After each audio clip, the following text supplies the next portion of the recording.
ako nilalabanan ko hanggang sa huling patak ng dugo ko. Hanggat hindi pumapantay ang paa ni Lisa at ni Bangag, hindi ako uurong sa mga buwaka ng inang ito. Sabi nga, you only live once. Akala nyo, mga kababayan, akala nyo hindi kayo sasantuhin kahit ngayon kaibigan niya kayo? Wala pong itong pinagkaiba sa, ulitin natin dahil Rizal Day na, bukas lang sa inyo.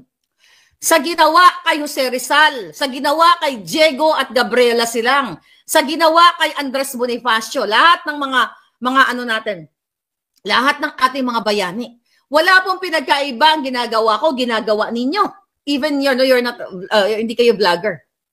Okay? O kayo ay ordinaryong tao lang, o regular na nanonood, na kayo ay nakikipaglaban, part kayo nito eh. Kasi hindi naman tayo makikilala dito at masasamahan niyo ako kung ako lang mag-isa. But this is not about me. This is all about us. Excuse me. So yun mga kababayan. Patatahimikin kayo ng Congress.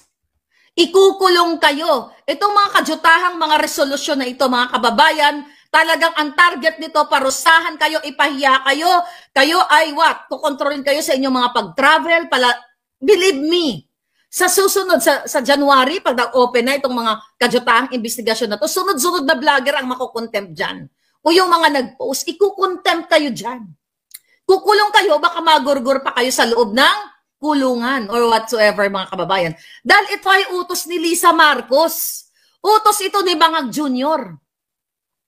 Itong mga hinayupak na to, mga kababayan, nakita nyo ang inyong gobyerno ngayon? Hindi kayo tumulad sa South Korea. 2 days ago na-impeach ang kanilang presidenteng nasangkot saan?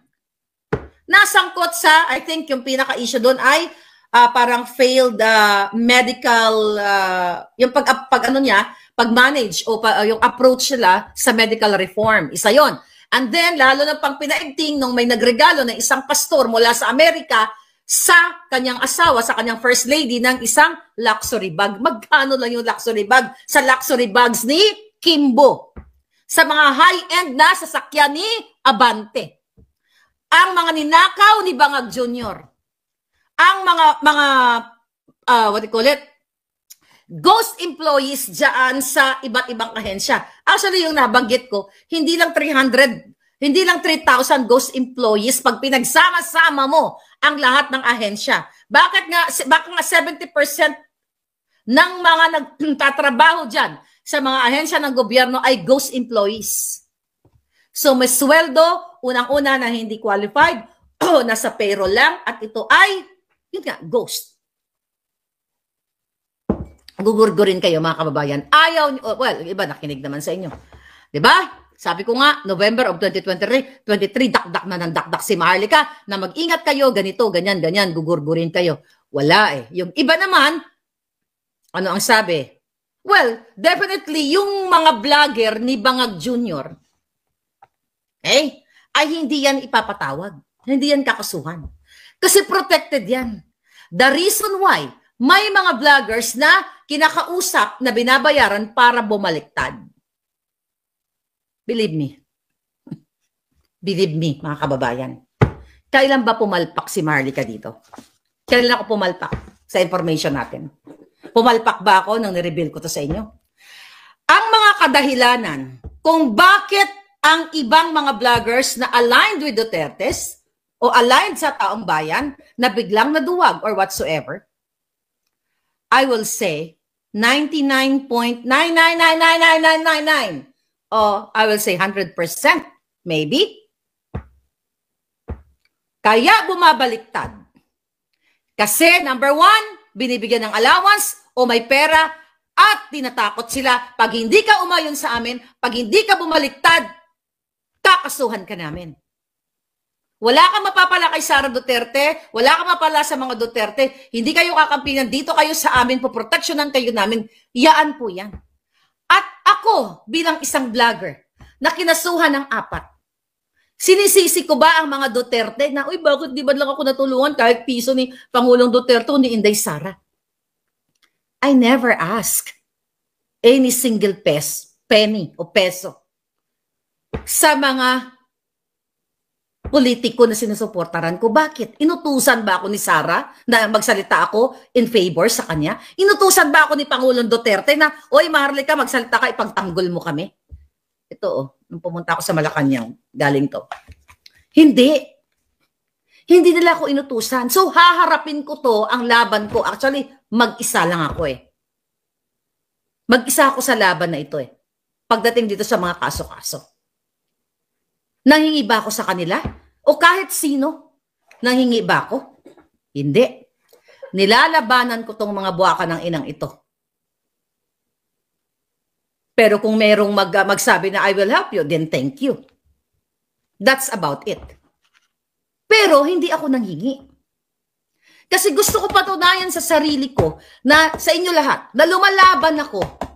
Hindi ako nagsusuporta sa isang politiko dahil nag-expect ako na pag na-trouble ako, tutulungan nila ako. Di pag tinulungan nila ako, thank you na lang. But I'm not the type of person na kapag na-trouble ako, nalungkot na ano ako sa buhay ko, nawalan ako ng pera or whatever, ay lalapit ako, total, sinuportahan naman kita, baka naman. I don't do that. I don't do kababaan yan.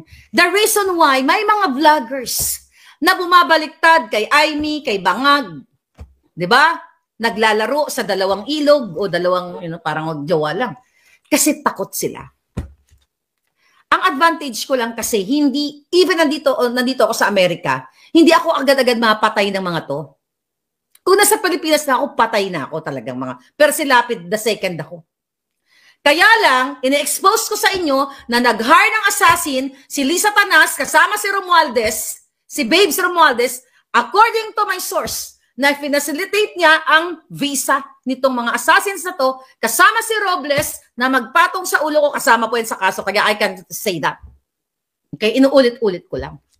Gusto nila akong pilayan. Gusto nila akong gurgurin matagal na. Sinabi yan ni Taning noong 2022 na may isang vlogger na tutumba. Sinabi rin na Taberna yan na makikipag-ugnayan sila sa Embahada ng Pilipinas para ma-extradite ako. Remember that? Sige nga, natatandaan niyo yung mga testamento ng mga buwaka ng inang ito? Kasi, dahil sa in-expose natin, gusto nila tumahimik tayo. Ito nga ang ginawa kay Rizal. Binaril sa Bagong Bayan. Dahil sa La Solidaridad. Dahil sa no limitang here. Mayroon tayo niyan, mga palangga. Wala lang tayong filibusterismo. Isinulat ni Rizal sa libro ang mga pang-aapi ng mga pare, ng mga Espanyol. Idinaan niya sa panunulat para makalaya tayo, tayo yun. Nakalaya ba tayo sa kabila ng pagsusulat ni Rizal? Sa December 30, bukas dyan sa Pilipinas, mag-aano na naman kayo. Magseremonya na naman ang ihodiputang Bangag. Alalahanin natin na ang ating bayaning si Rizal sa pagbigay sa atin ng kalayaan. Putang ina, hindi tayo malaya. Ang mga karakter dito sa librong ito, nabubuhay sa panahon ngayon sa Huwad Committee, sa bangag na administrasyon, sa mga kamag-anak na tandaan nyo yan, mga kababayan. Kailangan yung kumilos.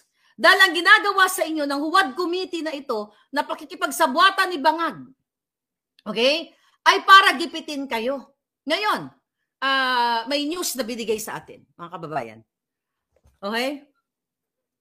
About, asan na yun? Dahil lang. Ito yung balita. Okay. Ito, tungkol sa turismo. Okay, thank you dito sa nagbigay sa atin. Okay. Frasco's leadership faces backlash for failing to meet 7.7 million visitor target.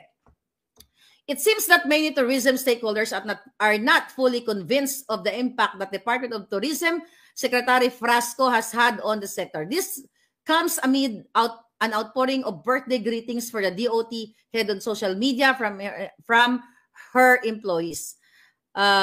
Many pundits have reportedly questioned the impact has had on Philippine tourism, especially after she famously pins hopes on boosting the number of Chinese tourists, a strategy that ultimately turned out to be a massive failure. Di ba? Paano pupunta ang mga Chinese sa atin? Kinakaaway ni Bangag ang Chinese. Tatawid nga daw siya sa Rubicon. Di ba? Para mag-bang-bang-bang. Okay? Critics also took issue with the birthday greetings which claimed that Frasco had successfully promoted the Philippines as global gem chuchu. Mga kababayan, paano pupunta, number one, binanggit doon na Chinese. Paano pupunta ang mga Chinese sa atin kung kinakalaban ni Bangag? Di ba? Simula nang pumunta siya dito sa Amerika, sa amin, nagbago ang ihip niya. Dati sinabi niya during the campaign, naku, hindi tayo pwede makipag-away sa China at Amerika. Dahil isang bahing lang na mga yan, mawawala tayo sa mapa. Remember that kadyutahan ni Bangag?